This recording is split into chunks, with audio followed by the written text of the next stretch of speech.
Hello, welcome everybody. I am Susie Taff, and this is the Susie Unshaped sessions, where we are unshaping all of our old belief systems and things that aren't serving us anymore, and learning how to reconnect back in our hearts. So, I created this channel as a byproduct of years of actually unpeeling all of this, what I call emotional shapewear that we have absorbed and put on as armor to survive, and we don't even we're not really even conscious of it being there. So today I wanted to take you back on a journey to where all of this began for me. And so basically it began, I had three very little kids. My life was literally falling apart at the seams. It hadn't quite fallen yet, but it was when I started asking the question, what is this all about? Like, why are we here? What is the purpose of being here in this, on earth, in this body? Like, what are we doing here? And so I came across two things. The first thing is we are actually here to live in joy and happiness and freedom, which is extremely funny when you think about all of the layers of emotional shapewear and the guilt and the shame and the worry and the expectations and all of those things that we have put on ourselves like an armor nearly are the exact things that are making it harder for us to live in joy and to live in wonder and to live just in pure bliss. So so that is what I'm here to talk to you is about. Let's start peeling some of them off. Now, I've been doing this for over 11 years now, and I will have to tell you that the work is never done. There is always another layer because we're human, and being human is it's the disappointments, it's the exhilaration, it's all of it's the heartbreak, it's the joy, it's the love, it's all of the things. So we have them as a human because we're here to experience life. Our souls chose to come here to actually experience all of the feels, every single one of them. So we don't just get to pick and choose. You have to be in balance, the highs and the lows. It's like a flow like that. So learning how to ride the waves. The second thing that I came into realization with, and it probably ties in with the first thing, is you have to find your purpose. Like, what is the purpose? What is your purpose? Like, what does your heart tell you that you came here to do? And I'm going to give you a little hint. It's got to do with helping others. So being of service. So joy and to be of service are the two main things that I discovered. So that is why today I'm going to talk you through what are the first steps to even getting to that. And it will depend where you are on your journey. Like, you might be so in the 3D mundanity, you might be in a job you hate, you might be living somewhere you don't like, you might feel like you're overwhelmed with blah, and that it's really hard to find the spark, something that's going to spark that joy and make you feel like free in yourself. Or you might be on the other end of the scale and you're like, nope, I'm pretty good. Like I know what brings me joy. I'm doing it. I'm living it. I've found my purpose. I'm doing all the things. So if you are, we'd love to hear some of your tips and tricks in the chat if you have got some.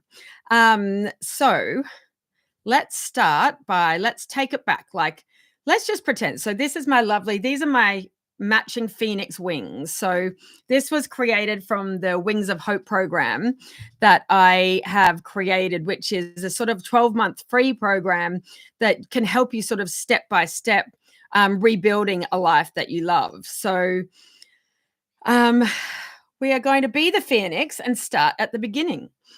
Start at the bottom, but some of this will resonate and some won't resonate for you. So firstly, Do you know what actually brings you joy? Like, do you could you write down a list? Like, I call it my magic toolbox, and it's a list of things that I know can be my go-to if I'm feeling like I'm in a slump.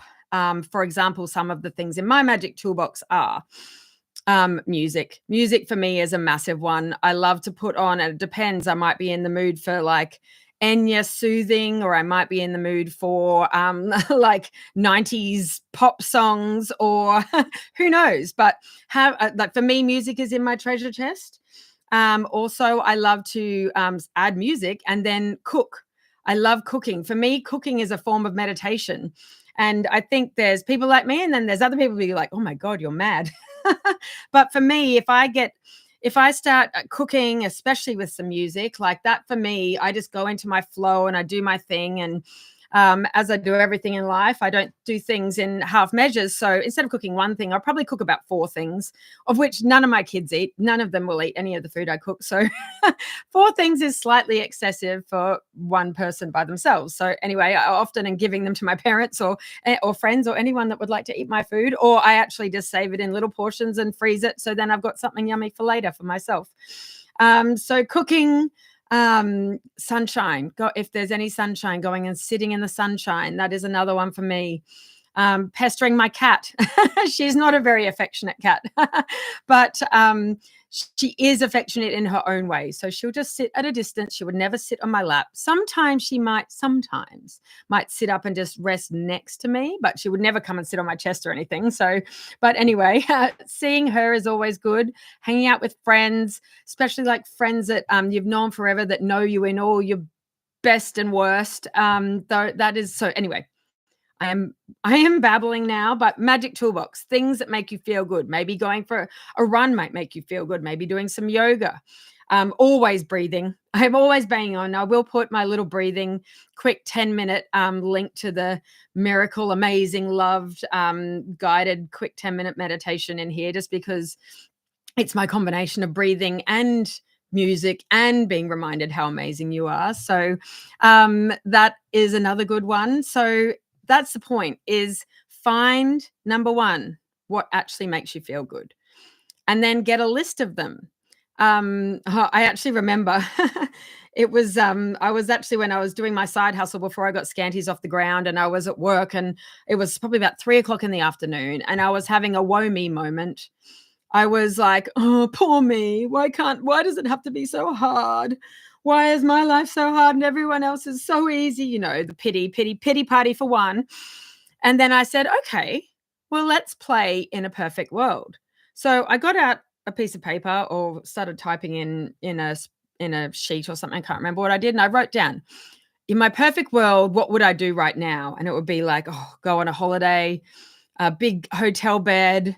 And then it was like, oh, just the comfy bed, and then like closing the curtains and just going to sleep.